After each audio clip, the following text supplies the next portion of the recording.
श्रीमन नारायण। श्रीमन नारायण। श्रीमन नारायण। मेरा एक प्रश्न था कि मकर संक्रांति और लोहड़ी का त्यौहार क्यों मनाया जाता है और क्या शास्त्रों और पुराणों में भी इसका उल्लेख है? और जैसे लोग गंगा सागर में स्नान करते हैं तो उसका क्या महत्व है? बहुत बढ़िया है प्रश्न जी। मकर संक्रांत आमतौर पे जैसे यह एक मेला है, जैसे हमारे गांव की भाषा में या जो भी कहते हैं कि स्नान करने चलो यार, माघ मेला लगा है। इसका एक नाम है माघ मेला, ठीक। और यह दो शब्दों से मिलकर के बना है, एक मकर एक संक्रांति। दोनों शब्दों को पहले हम डिवाइड करें, अलग अलग करें।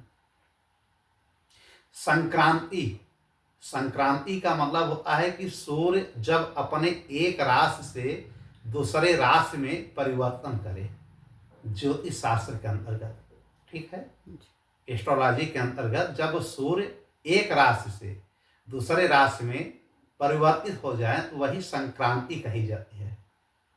एक हमारा विज्ञान है खगोल शास्त्र, खगोल विज्ञान, एस्ट्रोनॉमी जिसे कहते हैं, ठीक है। उसमें आकाश मंडल को, गैलेक्सी को 12 भागों में बांटा गया है।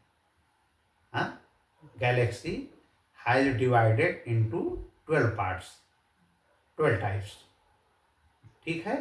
उसी को हम 12 राशियां कहते हैं, ठीक, जिसमें एक राशि होती है मकर राशि। मकर राशि कैप्रिकॉर्न, ये 10वीं राशि है। मकर जो है 10वीं राशि, जैसे क्रोकोडाइल, मकर माने मगरमच्छ, क्रोकोडाइल। तो अब आप समझिए, मकर और संक्रांति, संक्रांति मतलब है कि सूर्य का परिवर्तन राशियों में, और मकर का मतलब कि यह राशि सूर्य अब कहाँ चली गई, मकर में चली गई।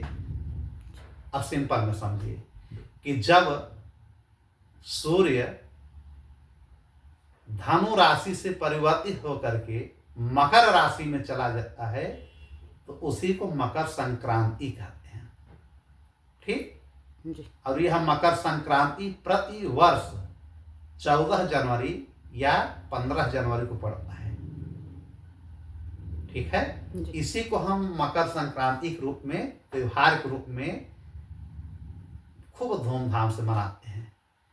इस दिन गंगा पूजा करना, गंगा जी की पूजा करना, स्नान करना, ठीक, दान करना, ये सब एक पार्ट है पुण्य कमाने का। कहा जाता है कि इस दिन अगर कोई स्नान करता है गंगा जी में तो सीधे मोक्ष मुक्ति का मार्ग खुला रहता है, स्वर्ग का। क्यों खुला रहता है? मकर संक्रांति के दिन ही उत्तरायण होता है। अच्छा, मकर संक्रांति का एक नाम उत्तरायण भी है, ठीक है जी। उत्तरायण का मतलब क्या है? उत्तरायण का मतलब होता है कि देवताओं का दिन, डे ऑफ गॉडेज, देवी देवताओं का जो दिन होता है उसी को हम कहते हैं उत्तरायण। और जब देवताओं की रात्रि होती है उसे हम कहते हैं दक्षिणायण। तो उत्तरायण होता है 6 महीने के लिए। कितने समय के लिए? 6 महीने के लिए। उत्तरायण बहुत शुभ माना जाता है, मांगलिक माना जाता है, ठीक है। एक दिन और एक रात्रि, देवताओं का एक दिन माने 24 आवर्स, हम मानव का 1 वर्ष होता है। देवताओं का एक दिन मतलब हमारा 1 वर्ष। इसीलिए कहा गया है कि उत्तरायण में कोई काम करना बड़ा शुभ माना जाता है। जो भी शादी ब्याह या शुभ मुहूर्त होता है ना, ये खरमास लगे रहने की वजह से रुक जाता है। दक्षिणायन में शादी विवाह या कोई भी काम लोग नहीं करना चाहते हैं, कम करते हैं, ठीक है, ना के बराबर।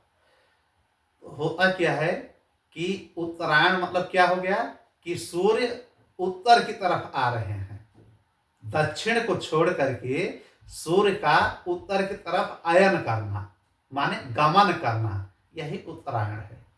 सीधी सीधी बात में अगर हम समझें तो देवताओं का दिन लग जाता है, तो देवता सब प्रबल हो जाते हैं। उस समय अगर हम कोई शुभ काम करते हैं तो उनका आशीर्वाद हमें प्राप्त होता है।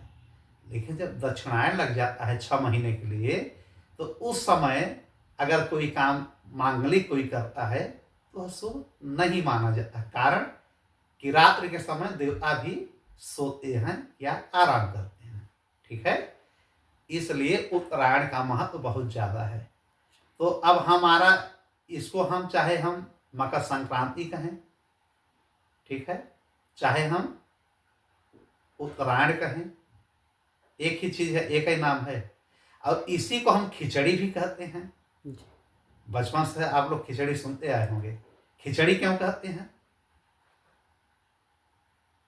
बाबा गोरखनाथ का नाम सुना होगा जी। बाबा गोरखनाथ ने ही खिचड़ी त्योहार इसी दिन मनाना शुरू कर दिया कि इस त्योहार पे खिचड़ी बना करके साधु संत या समाज के लोग खाएं, शरीर भी हल्का रहेगा, पूजा पाठ में भी मन लगेगा, आदि कई प्रकार की चीजों उन्होंने इसमें संलग्न किया।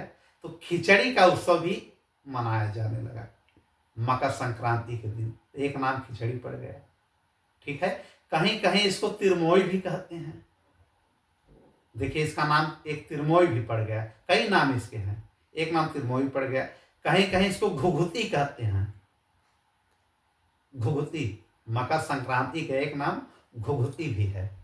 ठीक है, 5 नाम हो गया। एक इसका नाम होता है भोगी। भोगी, एक इसका नाम भोगी है मकर संक्रांति का। हर जगह अलग अलग नाम होता है। कहीं कहीं इसी का नाम सकरात है। 7 नाम हो गया। हाँ जी। कहीं कहीं इसका नाम सकरात है, कहीं कहीं इसी को माघ मेला तो कहती ही हैं। तो हर जगह माघ मेला तो फेमस ही ज्यादा है।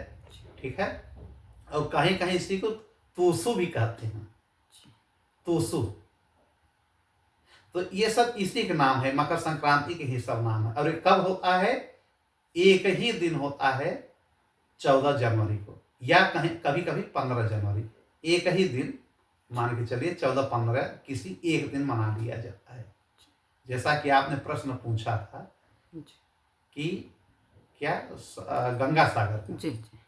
अच्छा, इसको पोंगल भी कहा जाता है। पोंगल, ये तमिलनाडु में जो मनाया जाता है पोंगल, जी। यह कृषि का भी त्योहार है। कृषि का त्योहार है। जी। और जैसे आपने इसी में क्या कहा, लोहड़ी का एक प्रश्न किया है क्या? जी, लोहड़ी ना, लोहड़ी के बारे में। लोहड़ी क्यों मनाई जाती है? लोहड़ी मकर संक्रांति की एक दिन पहले मनाई जाती है। लोहड़ी एक दिन पहले मनाई जाती है। लोहड़ी मनाई जाती है इसलिए कि सूर्य का अब आगमन होने वाला है उत्तरायण में, मतलब देवताओं को अब जागने का समय आ गया है। उसके उल्लास के लिए लोहड़ी मनाई जाती है। इस त्योहार में मिठाइयाँ बनती हैं, गुड़ और तिल का। ठीक है, तिल का, गुड़ का, लेड़ुआ, जो भी ढूंढी, जो भी तिल का बनता है, ये सब लड्डू बनते हैं। ये त्योहार के रूप में मनाया जाता है। इतना आमतौर पे सभी जानते हैं। तो लोहड़ी एक दिन पहले मना ली जाती है। लोहड़ी का मतलब क्या हुआ? ल से मतलब हो जाता है जैसे लकड़ी, ओह से मतलब हो जाता है उपला, उपला, री से हो जाता है रेवड़ी। माने त्योहार इस ढंग से इसको मनाया जाता है।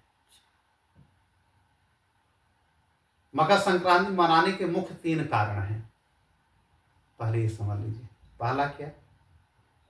पहला कि आज के दिन से उत्तरायण लग गया। जैसे आज मकर संक्रांति है, तो आज के दिन उत्तरायण लग गया। ठीक है जी।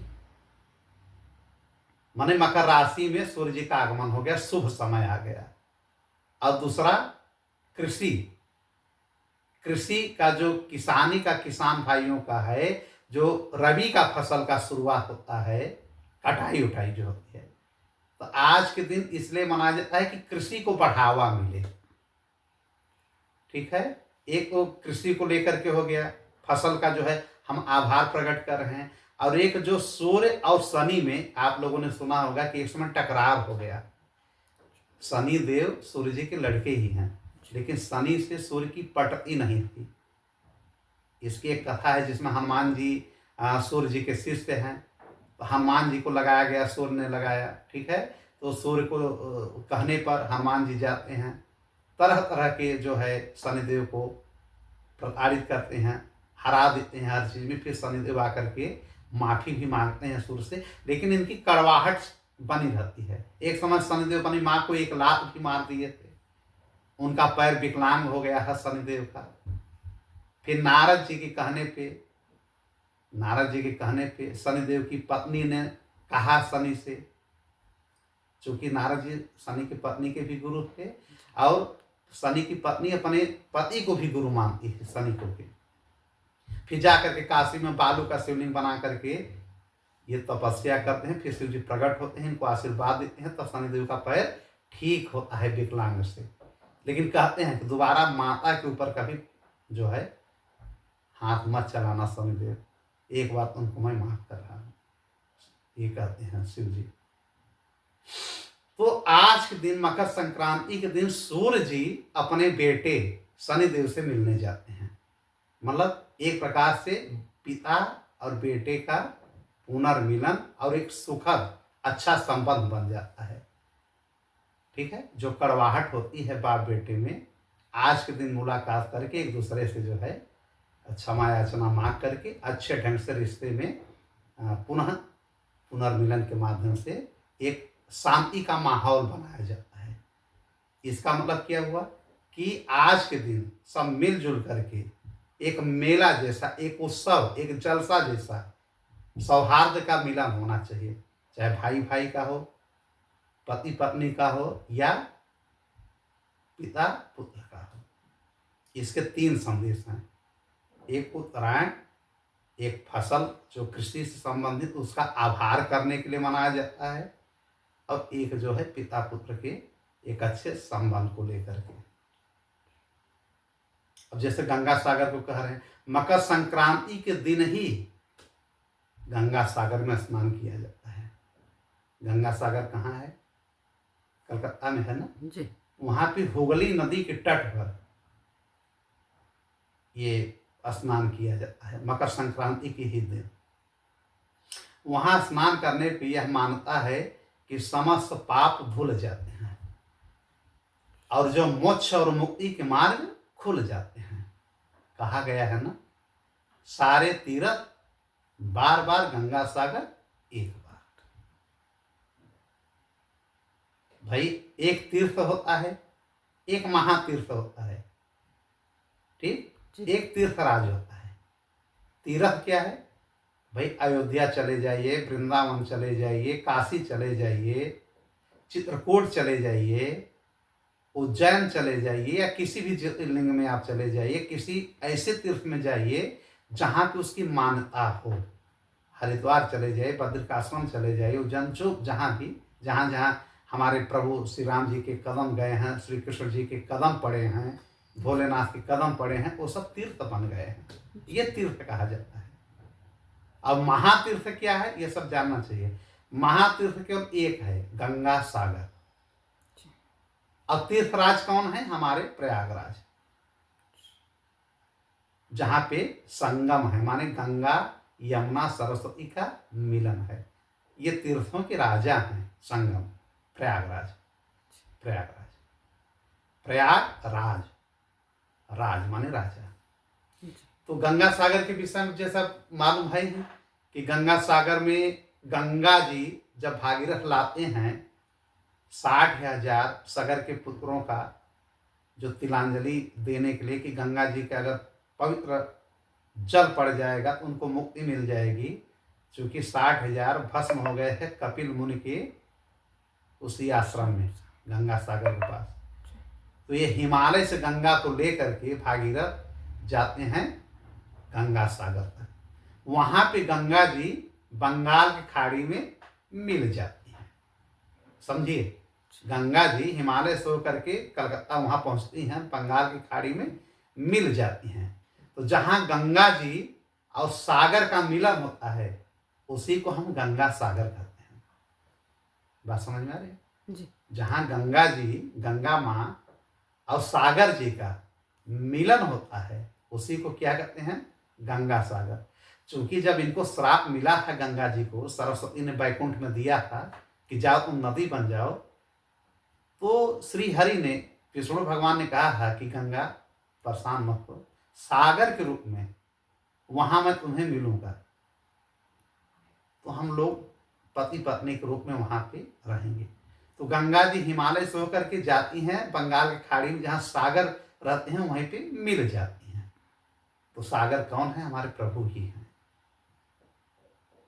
हमारे विष्णु भगवान हैं, नारायण हैं। जी। तो गंगा सागर भी दो शब्दों से बना है, एक गंगा एक सागर। जहाँ मिलन हो गया वही गंगा सागर है। मकर संक्रांति के दिन वहाँ पे ज्वार भाटा आता है। ज्वार भाटा मतलब समझ रहे हैं कि पानी का जल का जो है वहाँ पे एक तरंग आती है और सबको भिगो करके चली जाती है। एक दिन ही आता है मकर संक्रांति के दिन। ये होता है कि उस दिन कपिल देव जो हैं, कपिल देव कौन हैं? कर्दम ऋषि के लड़के हैं। कर्दम ऋषि और जो देवहूति माँ हैं उनके पुत्र हैं। एक पुत्र थे ये कपिल देव और उनकी 9 पुत्रियां थी, जिसमें अनुसुईया भी हैं। ठीक है, अनुसुईया हुई, अरुंधति हुई, ये सब जो है।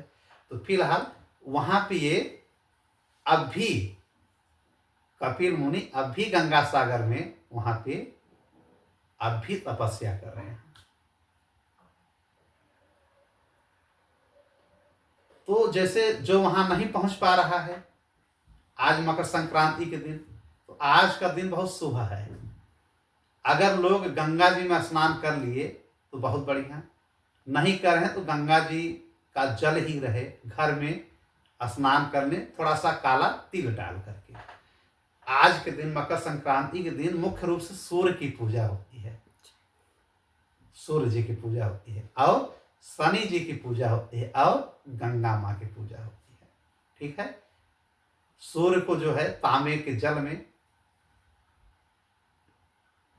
जल चढ़ाना चाहिए, तिल का दान करना चाहिए आज के दिन, और जो भी दान हो सके, खिचड़ी का, चावल का, दाल का, पैसे का, जो भी हो सके, दान के कई तरीके हैं, दान भी करना चाहिए। आज के दिन दान करने पर पुण्य कई गुना बढ़ जाता है।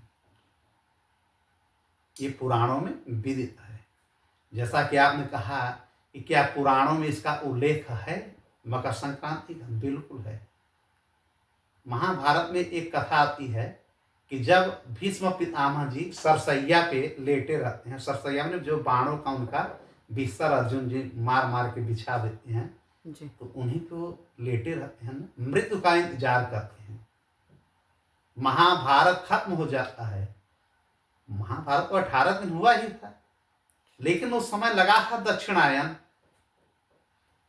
तो भीष्म जी को इच्छा मृत्यु का वरदान था, उनके पिताजी ने दिया था शांतनु ने ना जी। लेकिन वो अपने आप को ऐसे व्यवस्थित ढंग से रखे थे कि उनकी मृत्यु नहीं हो रही थी, लेटे हुए थे। हाँ, वो अलग की बात है कि युधिष्ठिर पांडव लोगों ने उनकी पूरी व्यवस्था कर दी थी, चारों तरफ गड्ढे खनवा दिए थे, कोई वहाँ मतलब जाने न पाए, कोई जानवर उनको नुकसान न पहुंचाने पाए, सैनिकों की वहाँ व्यवस्था कर दिया था। लेकिन इन्होंने कहा कि अभी मैं मरूंगा नहीं, आंख बंद करके तब तक लेटे रहे जब तक उत्तरायण नहीं आ गया, माने मकर संक्रांति का समय।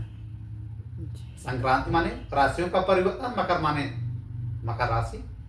तो आज के दिन जब मकर संक्रांति का समय होता है तो हमारे श्री कृष्ण भगवान नारद जी को लेकर के, व्यास जी को लेकर के, पराशर जी को लेकर के, ठीक है, तमाम प्रकार के ऋषि मुनियों के साथ और पांडवों के साथ जाते हैं भीष्म पितामह से मुलाकात करने के लिए।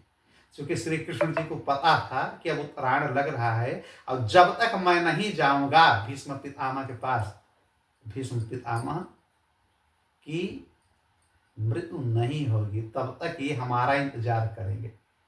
जब श्री कृष्ण जी जाते हैं तो कहते हैं ना भीष्म पितामह कह रहे केशव आओ, केशव।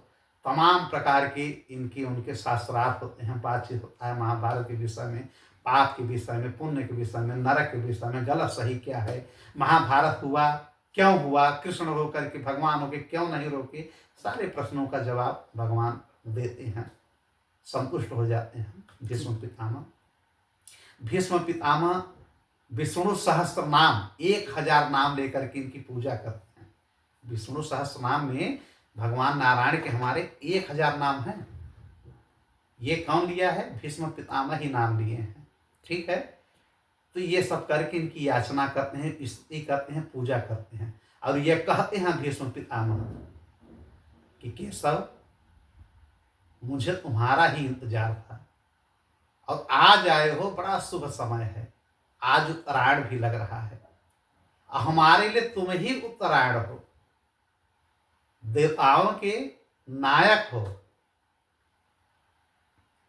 सुर नायक हो, अखिल ब्रह्मांड के आप परमात्मा हैं। आप हमारे सम्मुख रहेंगे, आप खड़े रहेंगे और मेरी मृत्यु होगी तो मुझे आपके चरणों में जगह मिल जाएगा। तो उत्तरायण का और मकर संक्रांति का उस समय ये जिक्र आ गया महाभारत में। होता भी ऐसा है, फिर ये जो है इनकी जो है मृत्यु हो जाती है और ये चले जाते हैं गोलोक, भीष्म पितामह। एक महाभारत में जिक्र आया, भागवत पुराण में भी इसका जिक्र है, मकर संक्रांति का, उत्तरायण का। मत्स्य पुराण में भी जिक्र है, नारद पुराण में भी जिक्र है। ठीक है, पद्म पुराण में भी जिक्र है, एक निर्णय सिंधु ग्रंथ है उसमें भी जिक्र है, ऋग्वेद में भी जिक्र है। जो वेद हमारा है, जो गायत्री मंत्र है उसी में है ना, ऋग्वेद में ही। तो गायत्री मंत्र में भी उत्तरायण की बातें की जाती हैं। संक्रांति की बात मकर संक्रांति की आई है। ठीक है, और ये अनंत काल से यहाँ पे स्नान माघ मेले का होता चला रहा है जी। समुद्र मंथन से भी इसकी कथा जुड़ी हुई है। जो समुद्र मंथन हुआ था, जहाँ से 14 रत्न निकले थे और जो कुछ अमृत की बूंदें गिरी थी 4 जगह, उसमें एक प्रयाग भी हमारा है। तो ये तो कुंभ से संबंध हो गया, लेकिन माघ मेला उत्तरायण वो आना ही आना है। और ये 14 जनवरी से लेकर के कब तक रहता है? 21 जून, 21 जून। ठीक है, कहीं कहीं विद्वानों में थोड़ा मतभेद है। कुछ लोग ये कह रहे हैं कि ये 14 जनवरी से न शुरू होकर के और पहले से ही 22 दिसंबर से शुरू होता है। कई ऐसे पौराणिक चीजें हैं कि उत्तरायण तो हो रहा है 14 जनवरी से ही, लेकिन इसके पहले ही हम उत्तरायण मानते हैं, क्योंकि 6 महीने चलता है। देवताओं का दिन 6 महीने का होता है और 6 महीने की रात्रि वही हमारा 1 वर्ष हो जाता है। उनका एक दिन मतलब हमारा 1 वर्ष। मैं बार बार बता रहा हूं। तो कोई कोई कह रहा है कि 22 दिसंबर से ये लगा है और 21 जून को खत्म होता है उत्तरायण। मकर संक्रांति तो एक ही दिन मनाई जाती है, क्योंकि आज के दिन ही ये मकर में प्रवेश करते हैं सूर्य भगवान। लेकिन ये चलता है 6 महीने। ठीक है, क्योंकि अब ये मामला ये है कि ये मकर संक्रांति इतना शुभ इसीलिए माना जाता है कि देवताओं का आज शुभागमन होता है।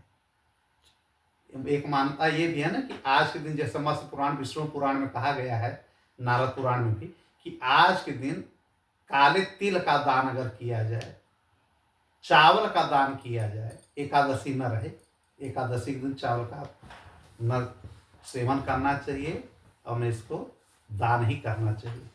तो काला तिल का सेवन मतलब दान करना, और गुड़ और चावल का दान, ये करने से 100 गुना पुण्य मिल जाता है और मनुष्य को नरक की यातना नहीं झेलनी पड़ती है। जैसे गंगा सागर में अगर एक बार स्नान कर लिया तो समझ लीजिए कि आपने 10 अश्वमेघ यज्ञ कर लिया। 1000 गाय का दान करने के बराबर होता है गंगा सागर का एक स्नान।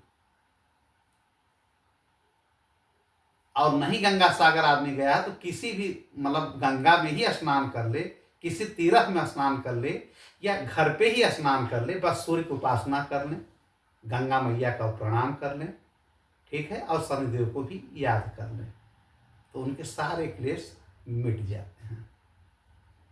तो जैसा कि आपने कहा कि समस्त जो है पुराणों में इसका उल्लेख है। नारद पुराण में इसकी बहुत व्याख्या है, अब विष्णु पुराण में मकर संक्रांति का। ठीक है, और एक ये जानना चाहिए कि आज के दिन लोग पतंग भी उड़ाते हैं। ये सिलसिला कब से चालू हुआ? पतंग उड़ाने की सिलसिला जो है ये प्रभु श्री राम जी ने शुरू किया है। ठीक है, मकर संक्रांति का समय था, सरयू स्नान करके ये आते हैं चारों भाई अपने महल अपने घर पे, तो ये लोग छज्जा पे जा करके पतंग उड़ाते हैं श्री राम जी आज के ही दिन, मकर संक्रांति के ही दिन। ये बहुत प्राचीन काल से ये चला रहा है ना। तो प्रभु पतंग उड़ाते हैं और इनकी पतंग कहाँ चली जाती है? इंद्रलोक, अमरावती में। अमरावती नाम क्यों है? क्योंकि वहां के लोग अमर हैं, इसलिए उसको अमरावती भी कहते हैं, इंद्रलोक को, स्वर्गलोक को। वहां के देवता अमर है। पतंग चली जाती है इंद्रलोक में, बताइए प्रभु की। तो वहां पे इंद्र भगवान समस्त देवता पतंग की पूजा करते हैं, प्रभु की पूजा करते हैं। ये जो एक तमिल रामायण है कदम का, उसमें पूरा बाकायदे लिखा गया है। हमारे तुलसी बाबा ने भी लिखा है, बाल कांड में उन्होंने भी इसका जिक्र किया है पतंग का, कि प्रभु आज के दिन माघ मेले के दिन जो है पतंग उड़ा रहे थे। राम एक दिन चंगू उड़ाई, चंगू माने पतंग, पतंग होता है। अवधी भाषा में सब इन्होंने लिखा है ना कि राम एक दिन चंग उड़ाई, तुलसी बाबा लिख रहे हैं, और इंद्रलोक में पहुंची जाई। मतलब पतंग इन्होंने उड़ाया और कहां पहुंच गई? इंद्रलोक में। तुलसी जी भी लिख रहे हैं, तमिल रामायण में, कई रामायण में इसका उल्लेख है। तो पतंग की शुरुआत त्रेता युग से माना जाता है, प्रभु जी के शुरुआत से, उनके हाथों से इसका शुभारंभ हुआ। अब उसके बाद जो है राम एक दिन चुंग उड़ाई, इंद्रलोक में पहुंची जाई के साथ साथ अब हम आ जाएं अपने इतिहास में, मान लीजिए हिस्ट्री में अगर आ जाए तो मुगल काल में भी पतंग उड़ाने का कंपटीशन चलता था, काइट पतंग का। और 2000 वर्ष अगर पहले हम चलें तो पतंग का सबसे पहले शुरुआत हिस्ट्री के हिसाब से चीनी लोगों ने किया, चाइना लोगों ने। ठीक है, चाइना के लोगों ने पतंग का शुभारंभ किया 2000 वर्ष पहले। चीनी यात्री एक फाहयान थे ना, और एक हुआंग सेन, ये जब आए थे यहाँ हमारे भारतवर्ष में तो पतंग लाए थे गिफ्ट के रूप में, गिफ्ट दिए थे। तो एक पतंग की शुरुआत अगर हम अभी से मॉडर्न के हिसाब से देखें तो चीनी लोग करते क्या है, इसमें मैसेज लिख करके उड़ा करके जहां भेजना है पहुंचाते थे। जैसे बाद में कबूतरों का सहारा लिया गया था पुराणों के समय, बहुत पहले। फिर पतंगों का सहारा लिया गया कि यहाँ से कहाँ तक पहुँचाना है, वहाँ तक पहुँचाए, तमाम प्रकार की चीज़ें। तो ये सब चीज़ें जो है। और ये संक्रांति, ये मकर संक्रांति हर जगह मनाई जाती है, हर जगह। नेपाल में भी मनाया जाता है, थाईलैंड मनाया जाता है, बांग्लादेश मनाया जाता है, पाकिस्तानों में मनाया जाता है, हर जगह मनाया जाता है। जैसे कहीं कहीं चीन उनमें क्या है कि पतंग को उड़ा करके मना लेते हैं बांग्लादेश में, लेकिन मना वही रहे, प्रभु की लीला ही है। जो हमारे प्रभु उड़ा दिए हैं वही जो है पतंग के रूप में, कहीं मीठा के रूप में लड्डू बन रहा है, मिठाई बन रहा है, और अपने बहन की यहाँ, बेटे की यहाँ परिवार वाले भेजते हैं इस त्योहार के अंतर्गत। ये सब चीज़ें होती हैं। ठीक है, पोंगल के रूप में मनाया जाता है जो तमिलनाडु में। तो वहाँ कृषि को बढ़ावा देने के लिए किया जाता है। वहाँ तो ये मानता है कि जो राजा बलि सुतल लोक में हैं, आज के दिन आते हैं धरती पर और फसलों को देख करके बड़े खुशी होते हैं कि यहाँ के लोग हरे भरे हैं, संक्रांति को बढ़ावा दे रहे हैं, हरित क्रांति को लेकर के मनाया जाता है।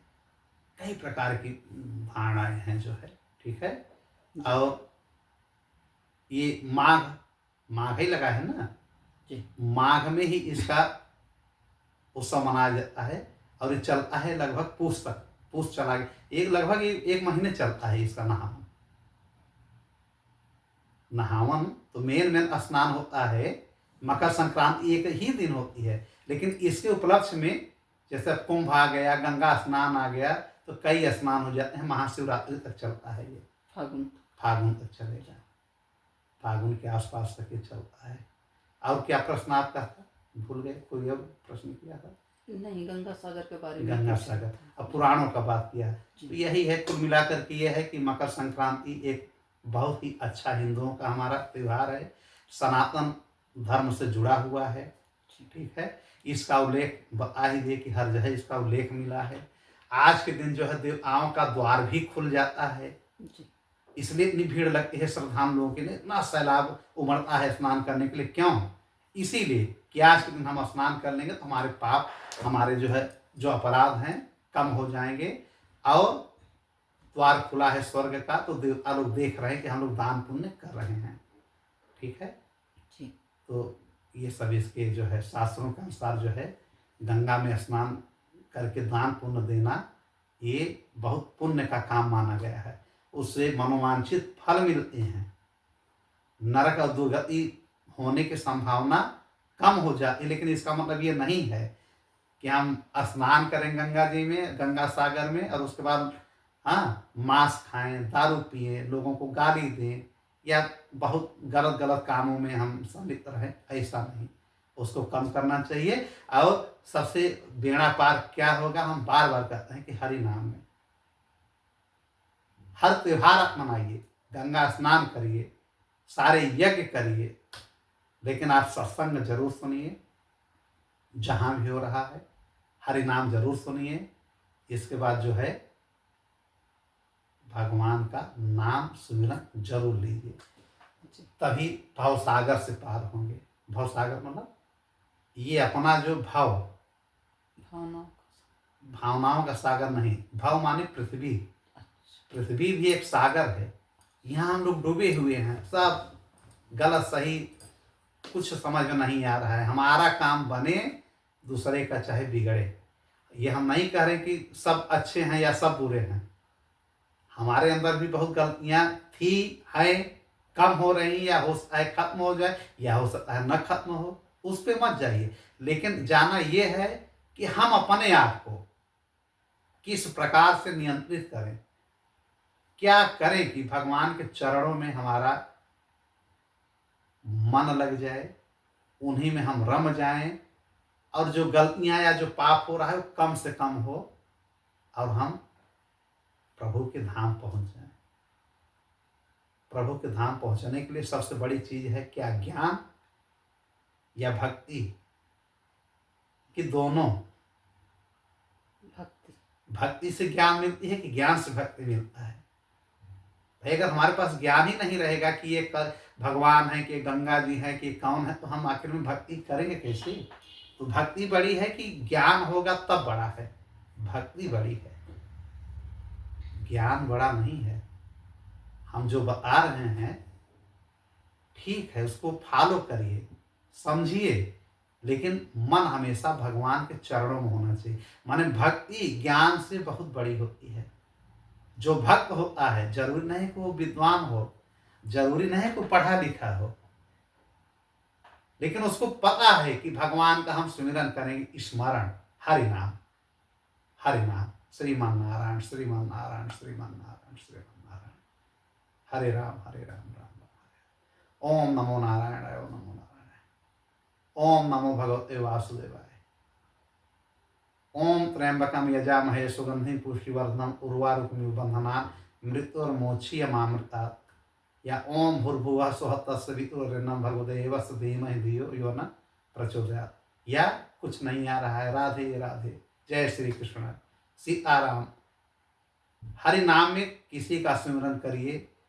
गुरु मंत्र अगर है तो बहुत बढ़िया, नहीं भी है तो राम राम का जप करिए। जय विध राखे राम वही विध रहिए। इस फार्मूला पे चलिए, जो है उसी में संतोष रखिए, जो नहीं है उसको पाने के लिए कोशिश करिए, लेकिन डिप्रेशन में जाकर के नहीं, जो है उसमें संतोष रखना चाहिए। संतोषम परम सुखम।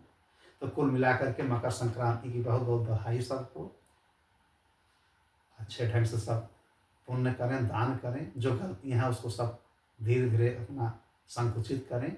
अब प्रभु के चरणों में सब अपना अपना ध्यान लगाएं। ठीक, जी और कुछ नहीं, बस इतना ही। ठीक। श्रीमन नारायण।